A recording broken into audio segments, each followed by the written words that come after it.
Thank you. Amoy New Kalat Berry Blooms. Amoy kalat, amoy good vibes.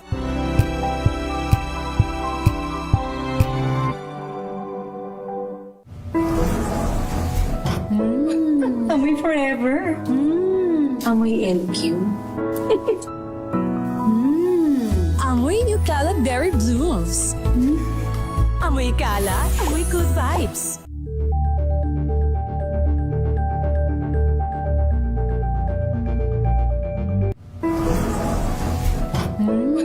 Amoy forever. Amoy LQ. Amoy New Kalat Berry Blooms.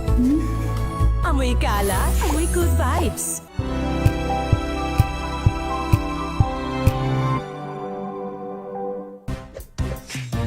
Tanggaling-galing mo Smart dishwashing paste ko Pritong ulam na masebo Plato o kaldero Tanggaling for everyday. Ganyan pag smart ang dishwashing paste. May double tanggaling formula. Tanggal ang sebo, tanggal ang bakterya. Pahit para walang bahid. Linis fantastic sa metal at plastic. Number one ko to.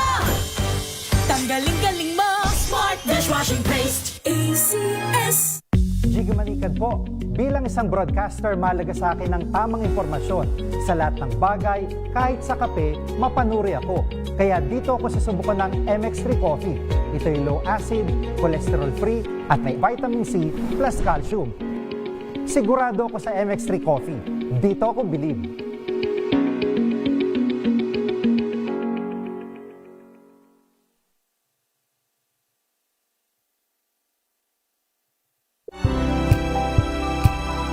Ingenyo sa Radyo Henyo. Narito na Radyo Henyo. Bagong kaalaman, makabago sa science at technology. Pag-aralan, tuklasin at matuto sa Radyo Henyo.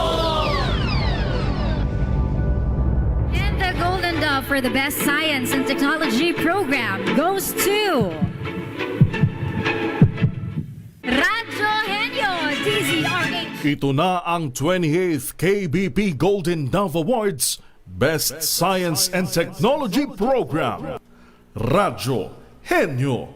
Kasama ang 28th KBP Golden Dove Awards Best Science and Technology Journalist, si Angelo Palmones.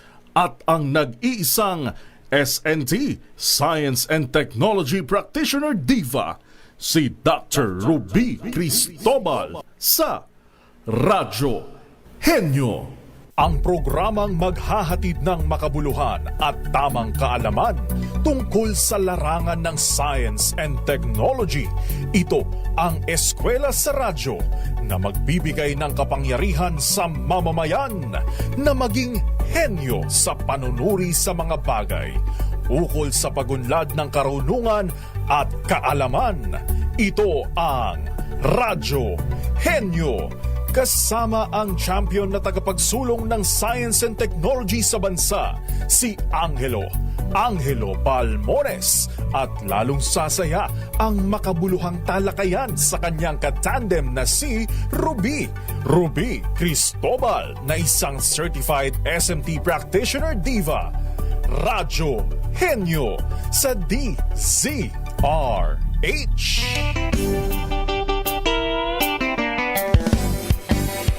Hep hep. O diba, hep hep hooray. Isang makagaham na hapon, Pilipinas. Again, ngayon po ay araw ng linggo. And it's February 8, the 6th Sunday ng taong 2026. Narito na naman ang isa pang edisyon ng Radyo Henyo. At syempre ako yung makakasama ninyo ngayong hapon. As usual, sa ngalan po ng ating kuya, ang kuya ng bayan.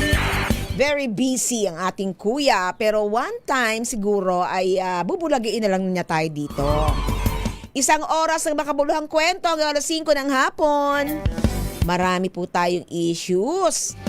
Pero karaniwan siguro ng mga dinidiscuss nyo rin ngayon. Tungkol sa kalusugan. O diba, uso ang trangkaso, uso ang sipon, uso ang mga virus. O, di ba? Kaya puro infection ang pag-uusapan natin. Pero, hindi yung usual na mga discussion. Makabuluhan, siyempre punong-puno ng mga bagay na dapat nating pagkaabalahan. Kasi applicable, practical, oo. Hindi lang ito usapang henyo. Usapang nanay, tatay, anak, kapatid, kapuso. At syempre, ito ay usapan na talaga namang kailangan ninyong pakinggan at panoorin dahil malaki po ang magagawa nito sa inyong buhay. Pag-uusapan natin mamaya kasama yung ating health expert mula sa Theoxis Health Ventures. Ang tungkol sa, again, i-review natin ang dengue. Pero pag-uusapan natin yung mga bagong pamamaraan para ito ay makontrol na posibleng pinag-aaralan na rin ngayon sa Pilipinas kung paano magagamit. Para later on ay hindi na natin ito problemahin taon-taon o araw-araw. At syempre dahil ito ay Radio Henyo, puro henyo yung ating guests. O, diba? Hindi lang yung mga registered pharmacist at lawyer pa, mula doon sa ating mga suki sa Theoxis Health Ventures.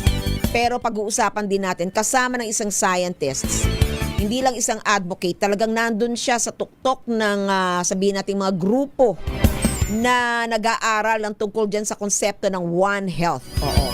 Pag-uusapan natin ang tungkol sa One Health at yung mga pinag-usapan nila doon sa One Health Conference. Pero mamaya tatanong ko sa kanya, anong bahagya yung tungkol ba sa Nipah virus? Kasi pinag-uusapan yan ngayon Mukhang sa India ay marami-rami yung mga kaso. At ang ating panalangin ay wag yang pumasok dito sa ating bansa. Kaya tutok na sa ating programa mga kahenyo. Lahat po ng ating mga pag-uusapan ay talaga namang makabuluhan. Magbabalik ang Radio Henyo pagkatapos ng ilang paalala. Ang oras po ay 12 minuto makalipas ang 4 ng hapon.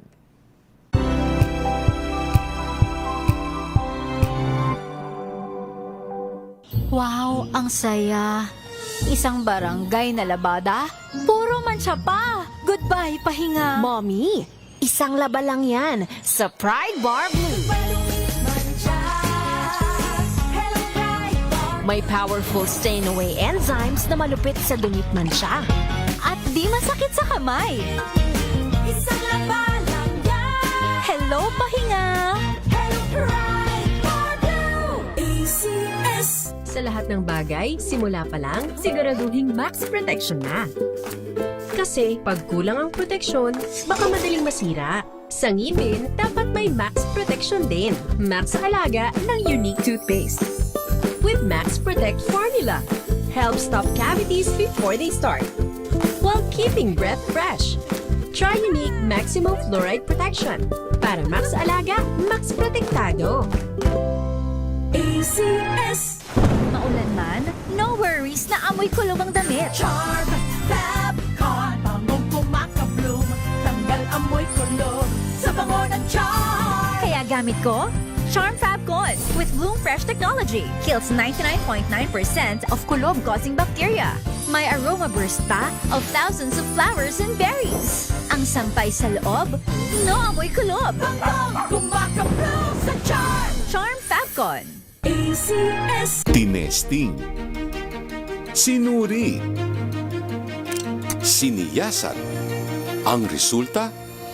Super effective ang Shield sa pagpatay ng bakterya at virus. Shield Antibacterial Soap. Believe ang mga eksperto sa Philippine Nurses Association. At si Mami. Tiwala ako sa Shield. Shield Antibacterial Soap. Napatunayang mabisa. Ang mga nurse, tiwala. ACS. Amoy forever. Amoy LQ. Amoy New Calab Berry Blooms. Amoy kala, amoy good vibes. May nagbago. May arte. May budget. Akala nyo lang yon. So solid. White Rose Papaya, wow, White Rose. White Rose Papaya, wow, White Rose. White Rose Papaya. May glow up with White Rose Papaya. White Rose Papaya. May puti power times 2 kasi may papaya at niacinamide. May shea butter and tea tree oil pa. Kutis sulit ang glow up. Glow up with White Rose Papaya. White Rose Rose Papaya. Kutis sulit ang glow up. Amoy forever. Amoy LQ. Amoy New Caleb Berry Blooms. Amoy kalat, amoy good vibes.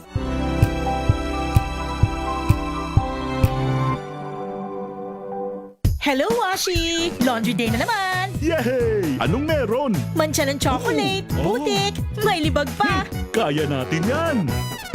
With Pride Washing Machine Detergent, may triple stain-away formula. Tanggal ang makapit, madikit, at malupit na dumit mancha. Kaya easy-easy ang labada. Mula noon hanggang ngayon! All you need is pride. All you need is pride.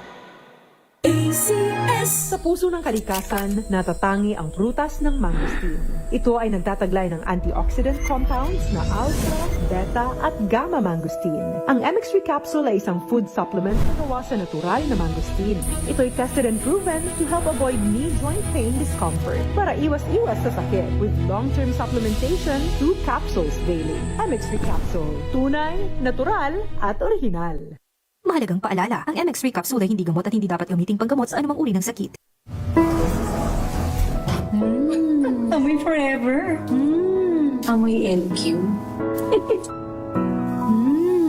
Amoy New Caleb Berry Blooms. Amoy kalat, amoy good vibes. Now we are unboxing MX3 Plus. Plus because it has Garcinia mangostana, plus L-carnitine and CoQ10. Each box contains 30 vegetable capsules. And you can get them in leading drugstores nationwide and online in Shopee, Lazada, and mx3ph.com. Mahalagang paalala, ang MX3 Plus ay hindi gamot at hindi dapat gamiting panggamot sa anumang uri ng sakit. Amoy forever. Amoy LQ. Amoy New Caleb Berry Blooms. Amoy kalat, amoy good vibes.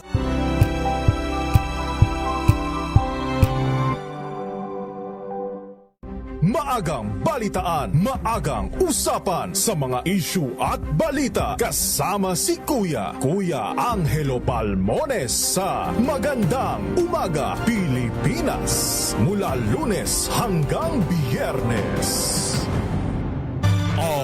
RH. Gawang Pinoy para sa Pinoy. Yan ang Pinoy Technology.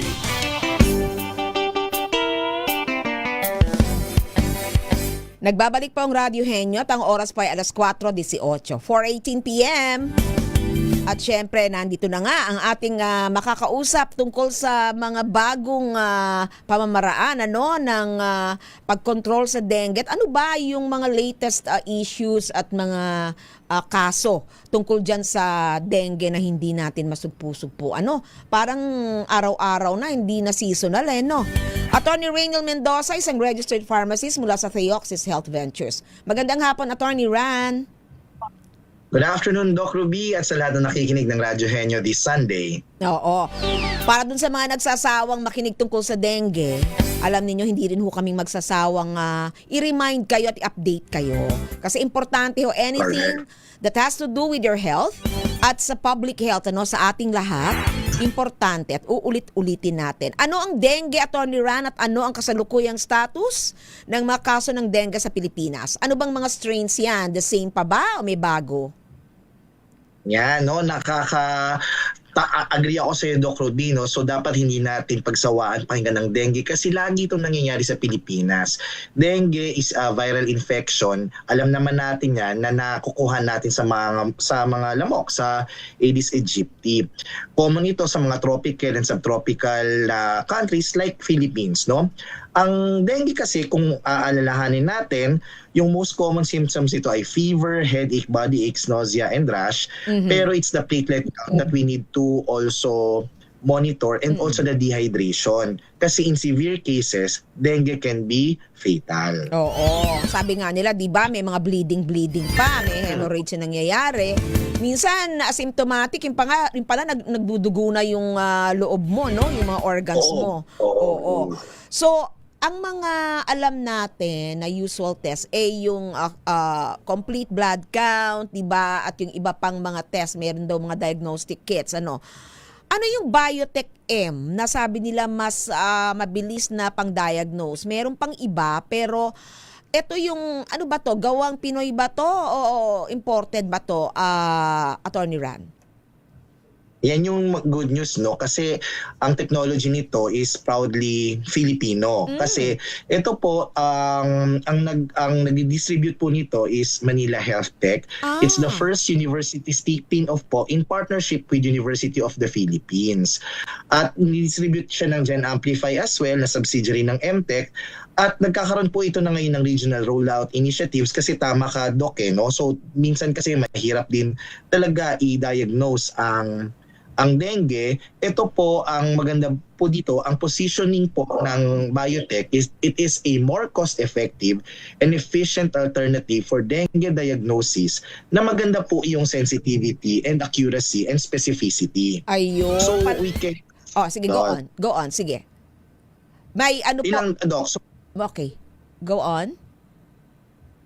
So yun po yung pinapakita nito that we can trust the results and it can be an alternative, no, to really diagnose kung meron tayong kung merong dengue ang isang pasyente within the first 0 to 5 days of illness. Ayun. So parang mas mabilis siyang makuha, no, bilang isang sabihin natin test kit plus the fact na Philippine made pala. Parang kilala ka, yan ba yung ginawa ni Dr. Raul Destura? Parang yan yung nasa, nasa research pa lang nung COVID. Yes, Oo, yes. At meron din shout out na lang kay Doc kahit hindi kami nag-meet pa in person. Oo, kami madalas kong makita sa mga conferences, scientific conferences si Dr. Raul. At congratulations kung yan ay fully, na talaga, commercialized, and adopted. So may mga iba pa bang methodologies like for example AI or even yung recent na na nabalitaan ko yung Wolbachia carrying mosquitoes. Ito ba ay available na parang nag-inoculate doon sa mga Aedes aegypti para hindi maging in a way, 'di ba? Hindi maging ma-transmit ba? Paano ba yung Wolbachia na yan, ano? Ano ang pronunciation niya? Wolbachia o Wolbachia? Wolbachia. Wolbachia. Actually, Doc, ang mas tanong dito is nasaan na tayo dito Para po sa kalaman ng karamihan, this is a technology po. Yung Wolbachia po kasi it's actually a bacteria na pag napunta yan sa lamok na carrier ng dengue virus, it will naturally block the transmission of viruses like dengue, Zika. Ano po bang nangyayari? Kunyari yung lalaki na lamok, nagkaroon siya ng Wolbachia or carrier siya ng Wolbachia bacteria. Tapos nakipag-mate siya sa isang female na walang Wolbachia, yung egg po na malalabas nung babae, hindi po ito mag-hatch. So ibig sabihin, o konti po yung lamok na pwedeng mag-carry ng dengue virus. Kung yung babae naman na mosquito ang may Wolbachia at yung lalaki naman yung wala, she would lay her normal number of eggs, pero yung mga anak na to magkikerry ngayon ng Wolbachia bacteria. Matatransmit naman yung bacteria. So kung lalaki yun, hindi rin mag-hatch yung egg nung makakaniig niyang mosquito. Okay. So para siyang biological control in a way, Yan ay ginagamit nung araw, 'di ba? May mga ganyang pest control sa mga agricultural farms, 'di ba? Na ang ginagamit ay yung mga bacteria o even iba pang mga insects to control yung population. Ay, mas natural 'yan, mas gusto ko 'yan. Punta tayo dun sa sa mga controversial yung for example, Dengbachia, 'di ba? Yan ba ay, di ba dito issue yan? Ayoko na mag-comment yan kasi medyo political na yan no? Ayoko na yan. Yes. Oo, kasi birthday nga ni Pinoy ngayon di ba? At isa yan sa mga sabihin nating naging Waterloo during his administration, hindi masyadong nasusugan. Ano yung iba pa at ano ba ang fate ng mga iba pang vaccine sa dengue dito sa Pilipinas? Meron pa bang iba?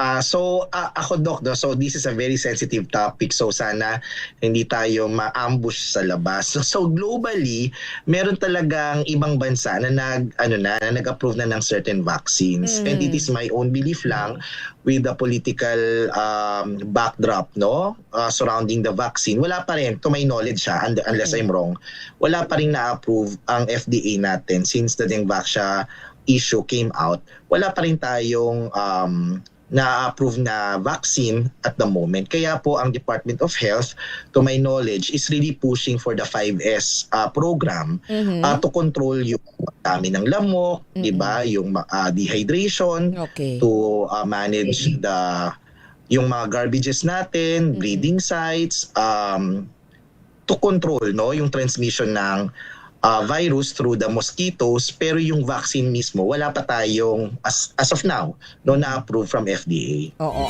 Alam mo, medyo gasgas na yung na paano maiiwasan. Pero yan kasi, 'di ba, ang punto ng mga diskurso tungkol sa dengue. More of prevention kesa treatment, 'di ba? Kasi pag virus, sabi natin, 'di ba, self-limiting naman 'yan. Pero may mga ginagamot na mga symptoms na alam nating life-threatening, 'di ba? Yun na lang yung pag-address diyan. Ang gusto nating i-emphasize ngayon, paano natin maiiwasan ang dengue? Yeah, so yun nga, sabi nga ni Doc, it's really the prevention and control. Narinig natin lagi yan, so protect yourself from the mosquito bites, yung cover as much of your body with clothing as much as possible. Mag-window screen tayo, prevent mosquitoes from breeding, maglinis po tayo, and kung magka-dengue ka man, rest, drink plenty of fluids, and really protect your health by increasing or at least improving your immune system. Yan po naman yung didiretso na ako, Doc Rubino. Yes. So yan po yung magandang balita, because while vaccine is not yet readily available in the Philippines, ang maganda po dyan, there is a product that was developed in Japan that has 17 human clinical trials, also accredited or at least registered with the FDA, yung tinatawag po nating innovative na postbiotic. So hindi po ito hindi po ito prebiotic. This is postbiotic, meaning patay na bacteria, but through clinical studies was proven to enhance our immune system by activating the commander-in-chief of our immune system na tinatawag natin plasmacytoid dendritic cells, and in return, nag-activate ng 4 types of immune cells. Meron po tayong specific na clinical study conducted among dengue patients, at ang maganda po dito, significantly, nag-improve po yung mga symptoms ng dengue patient, kasama na dyan yung fever, pain behind the eyes, yung mga nausea nila, muscle and joint pains, at kalaunan, mas madali po silang gumaling from dengue. Kasi po ang mechanism of action nito, pinapalakas po ng maigting ang ating immune system para labanan yung dengue virus, para at least mas madali tayong gumaling laban sa infection na ito. Kasi may consider natin yung Ultabio bilang isang natural approach to preventing infection, kasi yan ay bacteria din ba? Di ba? Na patay. Baka matakot kayo, akala ninyo ay papasukin kayo ng buhay na bacteria. Meron naman kasing good and bad bacteria. And in this case, ano yung pangalan ng ating dead bacteria? It is called Lactococcus lactis strain plasma. Yan. So sa Japan po yan dinevelop. Na nasa Pilipinas, the first and innovator postbiotic in the Philippines, ang brand name po ay Ultabio. Oo. Parang yan yung konsepto din ng mga bakuna sa mga virus, di ba? Yung whole of whole of virus approach. Yun yung mga parang dismembered na mga virus, like yung sa COVID yun yung ginagawang bakuna para maging sensitive na yung ating immune system. Parang ganyan din po yung postbiotic natin. Yan yung nag-e-enable sa efficacy ng Ultabio. Saan po mabibili ang Ultabio ngayon, Attorney Ran? So pumunta lang po tayo sa ating Mercury Drugstore nationwide at sa ating mga regional drugstores like Curamed, HB1, Amesco. At kung mas gusto niyo naman po through our e-commerce site, we're available Shopee, Lazada, TikTok Shop, or you can just go to our ultabay.shop, that is our website, para po you can finally try the difference Ultabayo. Kasi po iba na ngayon ang infection. This is a better way of fighting infection. Especially now na kailangan nating protektahan ng ating sarili laban sa dengue with our enhanced immune system. Okay, so thank you very much, Attorney Ran.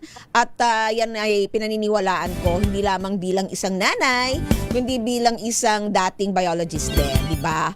Nothing is better than prevention. At pagdating sa prevention, palakasin ang ating immune system, no? So, take Ultabayo, mga kahenyo, at yan ay napakabisa. Maraming salamat, Attorney Ran.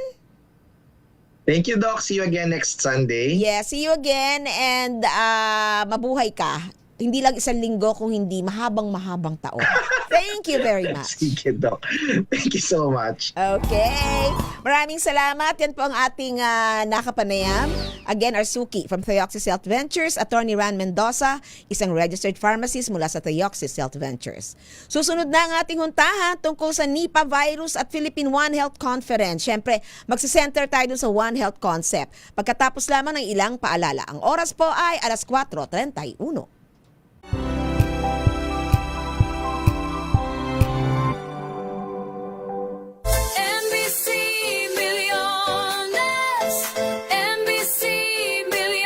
Mamimigay na naman kami dito sa MBC ng 1 million pesos! Sa isang malinis na papel, ilagay ang iyong name, age, address, phone number at pirmahan. Ipasok sa loob ng isang white legal-sized envelope. Kalakip ang alinman sa mga required proof of purchase o POP. At sa labas ng envelope, ilagay ang MBC Millones 2026, ang POP na ginamit at ang MBC station na iyong sasalihan. Ihulog ang iyong entry sa mga drop boxes na matatagpuan sa MBC station sa inyong lugar. DZRH, Love Radio, Yes FM, Easy Rock, Aksyon Radio. Pagkakataon na manalo ng hanggang 1 million pesos sa Grand Draw at libo-libo pa in cash prizes sa 10 weekly draws sa mga MBC stations nationwide. Dito sa MBC Millones 2026. Sali na! MBC Millones is brought to you by Pride Detergent, Smart Dishwashing, Shield Bath Soap, Unique Toothpaste, White Rose, Charm Fabcon, Star Wax Floor Wax, San Miguel Pale Pilsen. See posters or visit our Facebook page for more details. Promo period is from January 10 to March 27, 2026. DTI Fairtrade Permit number FTEB 244864, series of 2025. Drink responsibly.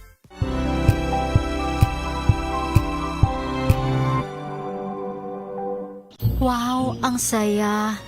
Isang barangay na labada, puro mancha pa. Goodbye, pahinga. Mommy, isang laba lang yan sa Pride Bar Blue. May powerful stain-away enzymes na malupit sa dumit mancha. At di masakit sa kamay. Isang laba lang yan. Hello, pahinga. Hello, Pride Bar Blue. ACS.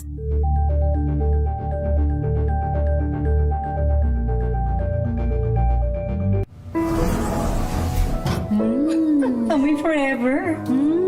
Amoy LQ. Amoy New Calaberry Blues. Amoy kala, amoy good vibes.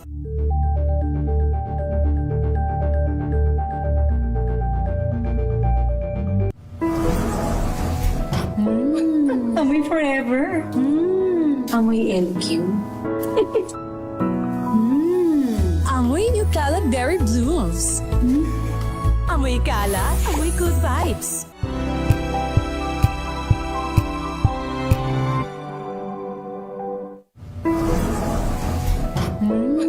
Amoy forever. Amoy LQ. Amoy New Calaberry Blues. Amoy kala, amoy good vibes.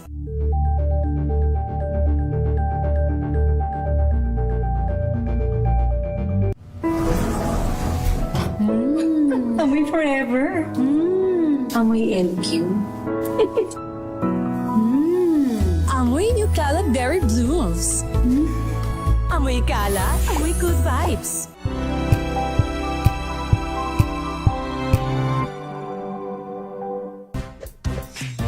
Tanggaling-galing mo.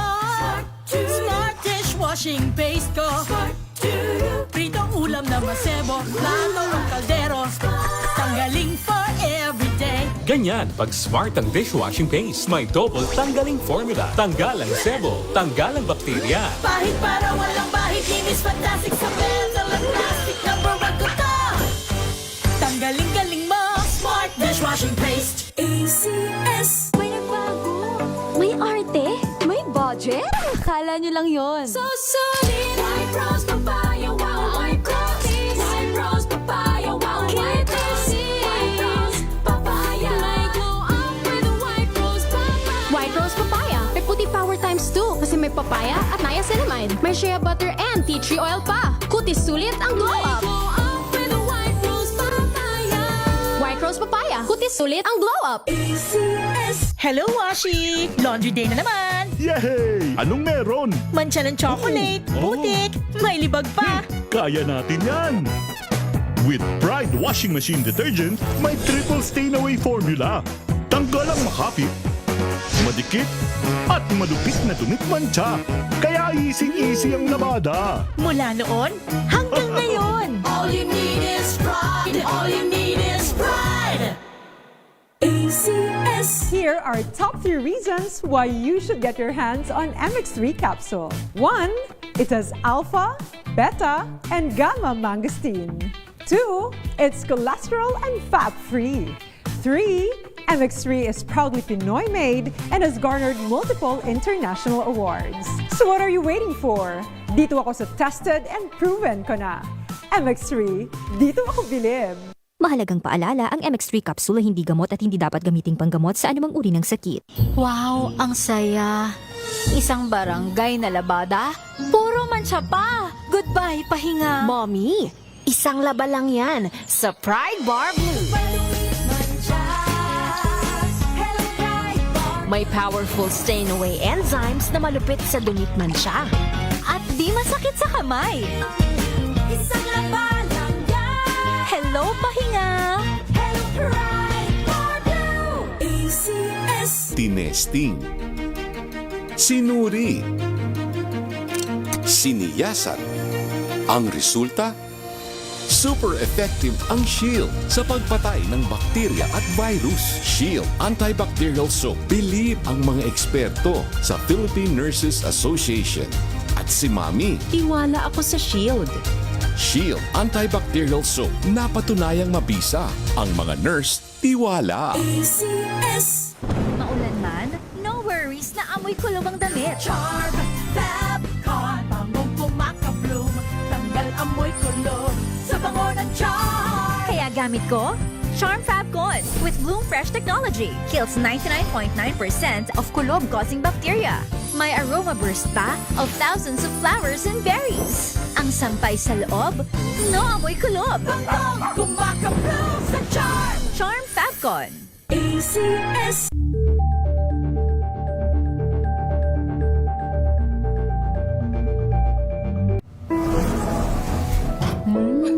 Amoy forever. Amoy LQ. Amoy New Cala Berry Blooms.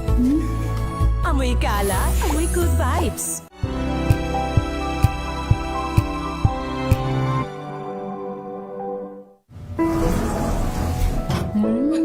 Amoy forever. Amoy LQ. Amoy New Cala Berry Blooms.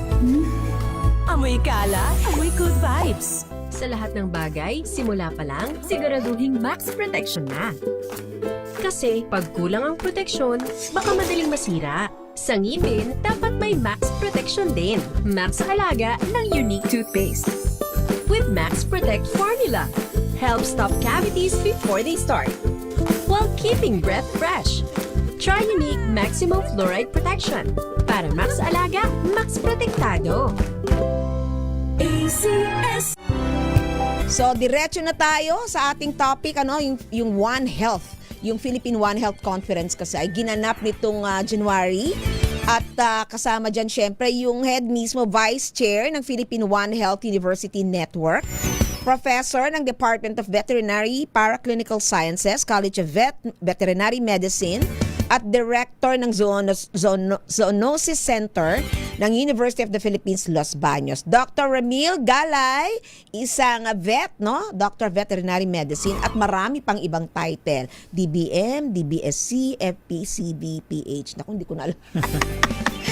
Good afternoon, Doc Ramil. Good afternoon po. Good afternoon po sa inyong listeners and viewers. Welcome back sa Radio Henyo. It's good to have you. So, diretso tayo dun sa isang tanong. Kasi syempre, mamaya pag-usapan natin yung konsepto ng One Health.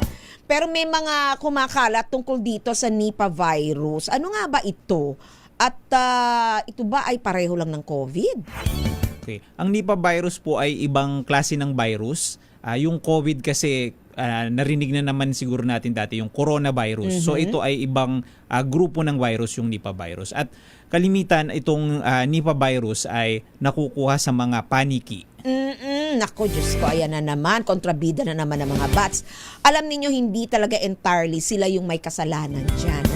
Malaki yung parte ng human beings, ika nga. So ito ay zoonotic in nature, as a virus.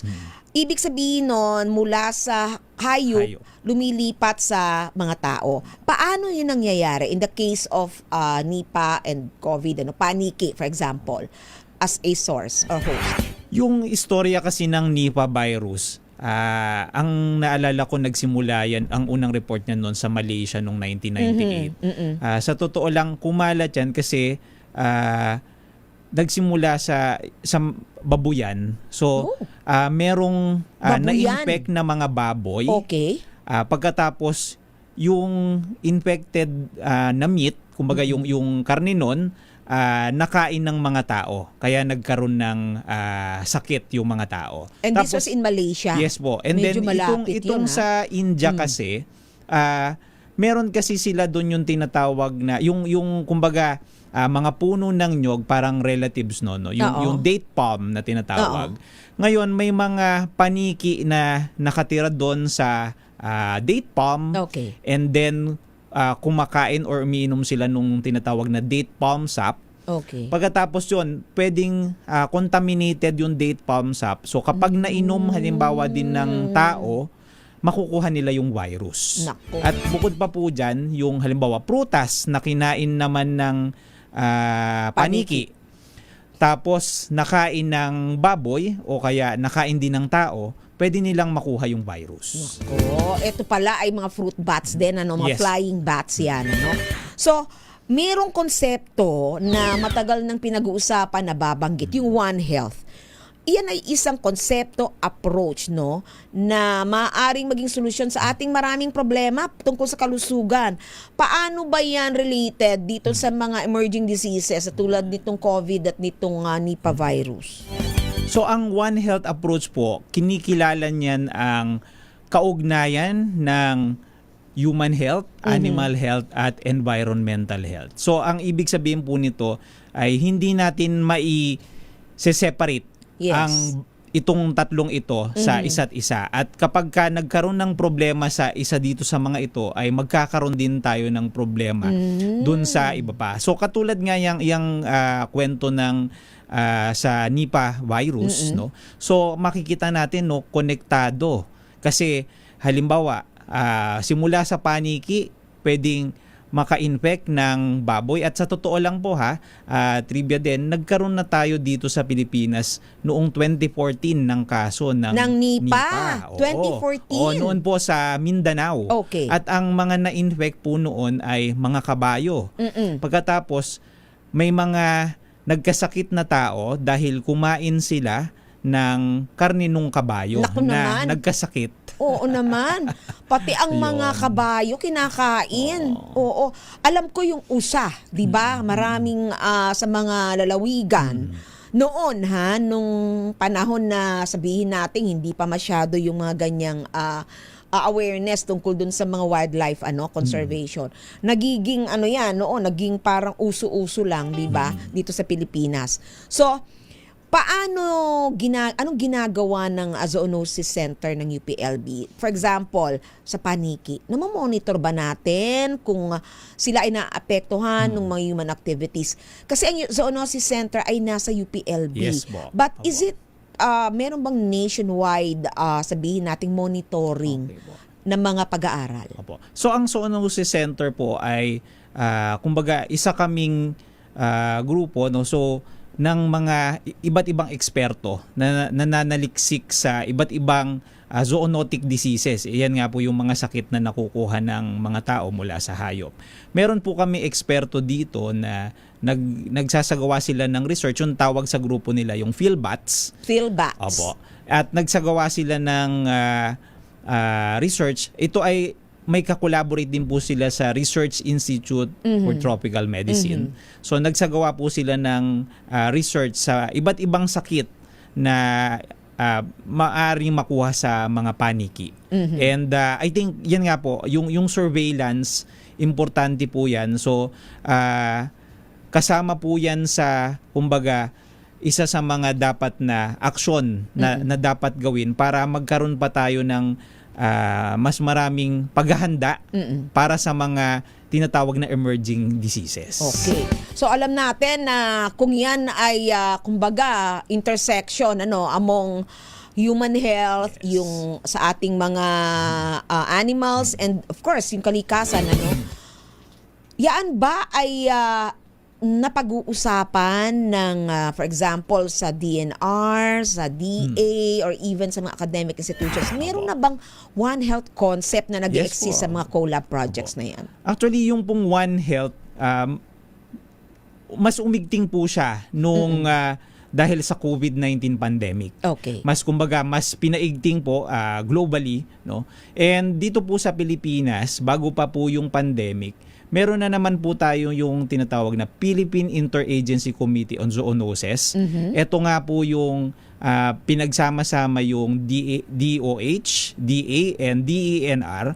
At kapag ka po nagkakaroon ng, katulad po nung nangyari nga nabanggit ko sa Mindanao noong 2014, may tinatawag na joint investigation kapag ka may mga ganitong sakit. Actually, nung 2 years ago po yata, yung nung una po akong naimbita, yung pong sa about Q fever. Yes. I think nagkaroon din po kasi zoonotic, nagkaroon din ng joint investigation para po kasi maaksyonan kaagad. So yun po yung kumbaga may mechanism sila na dapat pakilusin itong Philippine Interagency Committee on Zoonosis para mapigilan kaagad yung pagkalat ng mga ganitong klase ng sakit. At sa akademya naman po, yun nga pong grupo namin, yung Philippine One Health University Network, na na-establish po noong 2019 pa, at kami po ay kabilang doon sa tinatawag na Southeast Asia One Health University Network. Okay. Ang main goal po namin ay paramihin at palakasin yung tinatawag po na One Health Workforce. Okay. Kasi po, syempre po, pag mas marami po ang mga tao na involved, na nagtutulong-tulong para maresolba itong mga tinatawag na One Health challenges, ay mas magiging epektibo po. Hindi lang sustainability ang pinag-uusapan ngayon. Pinag-uusapan ngayon yung mga nexus, no? Pag sinabi mo kasing sustainability, laging akala mo yung development is all about the economy, no? Ngayon, ang pinag-uusapan natin, kasama ho talaga sa development yung health, kahit sa SDG, sir. At dapat hindi nakikita yung mga squares na yon na separate from each other, no? Hindi sila siloed, nga. So, ngayon tignan natin, paano ba, ano ba yung approach na ginagawa nung, for example, nung inyong network, pagdating sa paggawa ng mga, pamamaraan o even mga policies tungkol sa early detection. Hindi dapat kapag meron ng infection Akong tingin ko ang detection dapat yung at source, 'di ba? Yung gaano ba karami yung vulnerable na mga sites nung hosts organisms, like yung siguro yung habitat loss, di ba? Pag sinira mo yung mga kabundukan, meron bang ganong datos na inuugnay yung habitat loss doon sa isang particular emerging disease? Actually, marami na po yan. Yun pong, kaya po yung environmental degradation and yung napakaraming, even yung halimbawa yung sa climate change, iniuugnay po yan, yun nga, yung sa pag-usbong ng mga napakaraming problema. Kasi nga po, yung effect sa environment, hindi po nare-realize nung iba, may epekto siya sa kalusugan ng hayop at may epekto siya sa kalusugan ng tao. Kaya yun po, isa yan yung halimbawa sa habitat loss ng wild animals, yan din po yung dahilan kung bakit mas nagiging exposed yung mga tao sa mga sakit na dati naman hindi naman na ire-report. Kasi it's not just yung habitat loss po, kundi yung increased interaction ng mga tao sa mga halimbawa sa wild animals dahil sa yung tao mismo yung pumupunta halimbawa sa kagubatan, nasisira yung kanilang tirahan o kaya yung kagubatan pinagtatayuan ng mga kabahayan, ginagawang residential o kaya po doon magtatayo ng farm, so doon naman na-expose yung domestic animals na pinagkukunan naman natin ng pagkain. So dyan po talaga naipapakita na talagang connected yun pong health ng environment, animals and human health. Now, yun po sa una nyo pong tanong, yung sa PhilOHUN, yung amin pong samahan, since kami po ay grupo more than, so nasa 27 na universities na po kami. Dami na yun. Yes po. No, and growing. Kasi ang after po nung conference namin, napakarami po na gusto pang mag-join.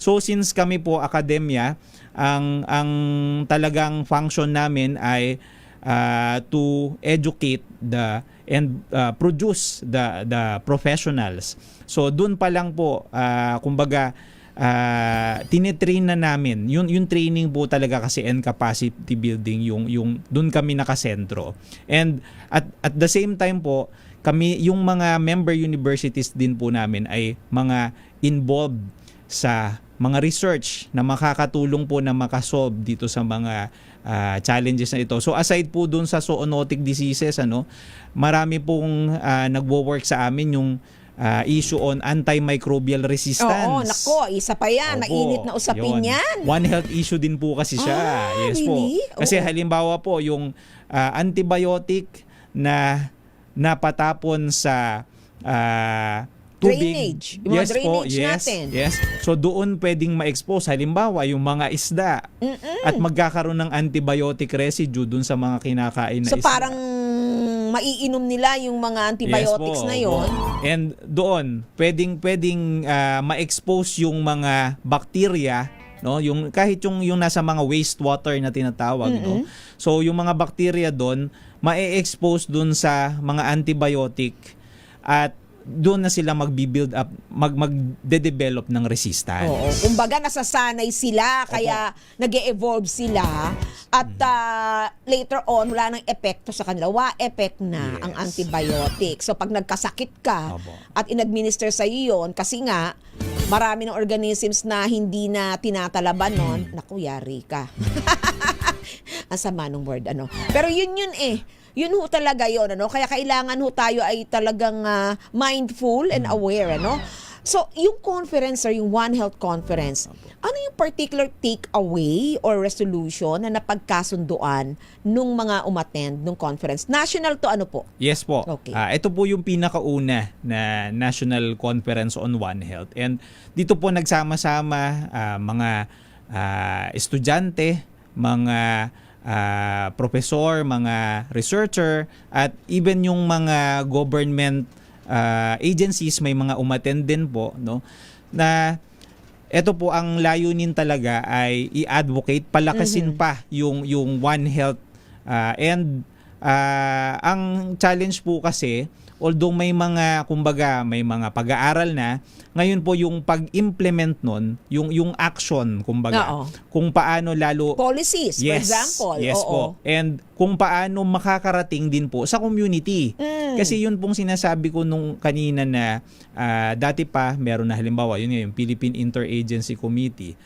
Pero ang challenge din diyan, paano from the national level, paano makakarating at maipatutupad sa local level. Oo, at saka sa even mga at the tao, barangay, community, yung importante. Yes. So, ang kumbaga naipakita po doon sa conference na we have the numbers, Yes. we have the experts, Correct. we have the capacity. So, we all have to work together. Yes. Para po, ang team po by the way nung conference namin ay bayanihan para sa iisang kalusugan. So yung atin pong Filipino value na bayanihan, tulong-tulong. Tulong-tulong. Ibig sabihin, Yun po. So hindi cooperation. pwede yung bukod-bukod Tama. tayo, no? Kanya-kanyang gawa, kundi tulong-tulong para po mas maging matagumpay tayo na maresolba ito pong mga issues na nakapaloob sa One Health. Teka muna, sir. Kasi alam natin, pag sinabi mong tulong-tulong, Opo. napakaraming sektor niyan. So, ang mga tao, syempre, constant awareness, constant communication, reminder, media should also be there. Yes. Ang polisiya. Meron bang One Health policy? Nasaan yan sa ating mga batas? Sabi mo kanina, nasa VIP yan, Virology Institute of the Philippines. Anong sabi dun? Well, ang pagkakaalam ko po, hindi po ako masyadong familiar doon sa VIP. Pero meron din yun nung itinatag ang VIP ay kinikilala din ito ang konsepto ng One Health. Okay. Pero sa totoo lang nga po, yun nga po, kulang pa tayo ng polisiya o hindi pa naipatutupad, no? Dahil nga walang kumbaga power. Yun pong yung sa implementation ng One Health. Kulang Opo. ang sabihin natin ang mga legal frameworks Yes. or even implementing Yes po, procedures yes, dahil hindi pa nga naibababa sa komunidad. So Opo. talagang medyo malaking trabaho pa yan. Ano yung nakikita ninyong milestone na kailangan gawin in the immediate future? For example, in the next 3 years. So kailangan po talaga namin ng champion, no, yung magsusulong para talaga maipush na maisabatas at magkaroon tayo ng mga policies na masisigurado na yung One Health ay maipatutupad hindi lamang po sa national level kundi dun nga po sa mga tinatawag nating grassroots. Oo, katulad ng kung national yan, yung mga clearances dyan, environmental permit. Hindi lang pinag-uusapan dyan yung mga taong pwedeng maistorbo. Ano ba yung pwedeng maging epekto doon later on? For example, anong klaseng mga hayop yung maiistorbo kapag giniba mo yung buong kagubatan? Dapat ganun ang tingin. It's a change of perspective, actually. Which Yun is po. difficult. Opo. Kasi nasanay Mahirap. nasanay po kasi tayo yung kanya-kanya yung gawa. Oo. At wapakels, di yes. ba? Most of the time, yung ibang sektor, trabaho ng DA yan, trabaho ng DNR yan. Hindi po pwede. Kahit nga education dapat Yes po. Di ba? Opo. Oo. And of course, the media, mga kamedya dyan, pag-usapan natin ng One Health kasi medyo nagkakalimutan. Puro tayo tungkol sa dengue, tungkol sa Nipah. Pag-usapan ninyo, paano ba? Yung ano ba yung root cause ng mga issues at mga problemang kinakaharap natin. Naku sir, ang dami-dami ko pang tanong. Pero surely, mag-guess ka pa ulit, babalik ka pa dito. Diba? Yes Pag-usapan natin ng One Health at yan siguro dapat, asan ba yung mga taga-newsroom dyan? Dapat it's a matter of urgent discussion bilang isang balita at bilang isang issue na laging pinapag-usapan lalo na sa siguro sabihin natin sa bulwagan ng legislation. Yung ang mga nakikinig dyan ng mga mambabatas, mga senador, even those our president, our executive staff executives. Kung po pwede, tignan ho natin ang perspektibo ng One Health bilang solusyon sa napakaraming problema ng Pilipinas and even our economy. And I'm sure you agree with that. Yes. Okay, once and for all, ano ang One Health at paano nito matutulungan ng ating bansa? Sir. So ang One Health po ay isang multi-sectoral and multidisciplinary approach. So kailangan po talaga dito ang pagtutulungan ng iba't ibang field. So hindi po dito yun lang mga nasa medical profession, hindi lang halimbawa yung mga veterinaryo. Actually, iba't iba po. Kaya kagaya nga po ng nasabi nyo, even the media practitioners ay kailangang ma-involve dito. Kasi po, nakapaloob din dito, kasama din dito yung tinatawag na communication para mas maunawaan ng tao kung ano yung mga dapat gawin at kung paano, halimbawa, mas mapapangalagaan ang ating kalikasan para maiwasan natin yung pag-usbong pa nung pagsulpot pa nung iba pang mga problema in the future. And yun po, kailangan talaga ng mga pulisiya na tutulong dito kasi syempre para mas mapaayos natin yung mga sistema ay kailangan po na masuportahan ito ng pamahalaan. Ayun, ako very well said. Sana nakarating sa mga tenga nung mga nasa DNR, nasa DA, even sa LGU, no? Yung mga nasa munisipyo, sa DILG, Secretary. Ito naman ang i-presscon mo. Tungkol sa One Health kasi talagang ito ay makakaapekto sa ating mga kapwa mamamayang Pilipino. Thank you very much, sir. Siyempre, ako ay laging magpapasalamat sa iyo kasi alam ko napakalaki ng role ng Zoonosis Center ng UPLB dito sa mga ganitong usapin. Maraming salamat at mabuhay ka. Thank you din po. Okay. Yan po ang ating ang mga kinikilalang kawal ng siyensya at teknolohiya. Sa kanilang pananaliksik at pag-aaral, nakasalalay ang pag-unlad ng ating bansa. Sila ang mga Bayani Scientists.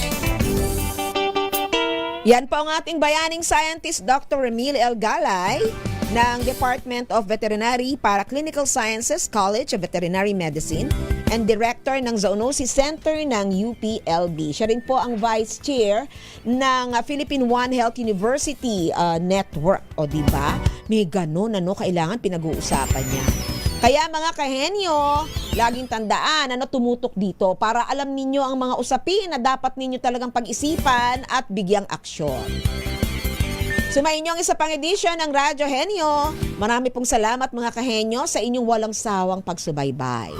Ako pong inyong nakasama, Dr. Ruby Cristobal, sa ngalan pa rin ng ating Kuya Angelo Palmones. Ito po ang Radyo Henyo sa DZRH. Una sa Pilipinas, una sa Pilipino. Susunod na ang May Trabaho kasamang ating mga kamanggagawang Kuya Barbie A. At syempre ang ating friendship na si Ate Gladys M. Ang oras po 2 minuto makalipas ang 5:00 ng hapon.